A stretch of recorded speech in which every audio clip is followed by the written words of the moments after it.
And now, Storm Tracker weather with meteorologist Cesar Cornejo.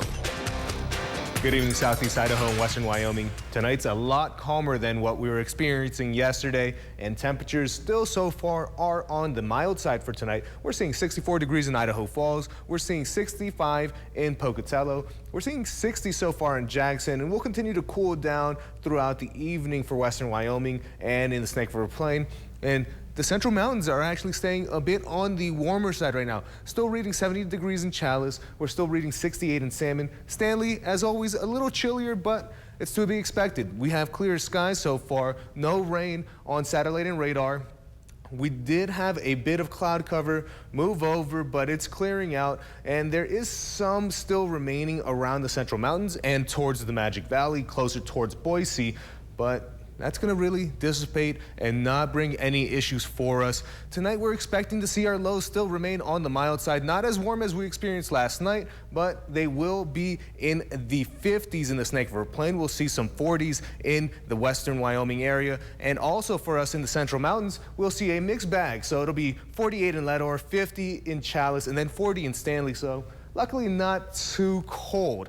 And tomorrow we do expect to see some sunny skies, but the Central Mountains, by the time it's a 6 o'clock hour towards dinner time, end of the workday, we do expect to see some isolated showers. We can see some lightning with this, and it's going to continue as a trend throughout the rest of the evening, but it will stay on the isolated and light side. Our main threat will be wind in the Snake River Plain and in Western Wyoming, where we'll see double-digit wind speeds throughout the day, and it really won't die down almost until the evening time. And for tomorrow, our highs will remain around the 80s in the Snake River Plain. We will see a few 70s in Western Wyoming and in the Central Mountains, so very nice and comfortable throughout the rest of the workday. And for your Southeast Idaho Chevy dealer 7-day forecast for Pocatello, not only are we expecting to see plenty of sunshine for the next few days, but temperatures remaining around the 80s. We do have a slight cool down on Tuesday, but we pick right back up throughout the rest of the week. And then we do have the possibility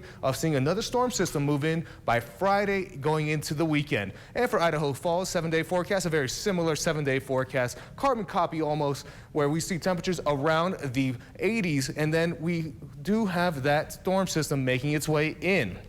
And for Rexburg, we do have some clear skies for tomorrow. It starts to thicken on Tuesday and Wednesday, but then we do have that possibility of a few isolated storms starting on Thursday, so a little earlier in the week. For the Teton area, very similar 7-day forecast. Temperatures will remain around the 70s, and then that storm system does start to bring in some isolated showers and thunderstorms beginning Thursday, going on throughout the rest of the week. And for the Central Mountains, we do have that isolated chance of thunderstorms tomorrow, but temperatures will remain close to the 80s, and then we do have a nice middle dry part of the week.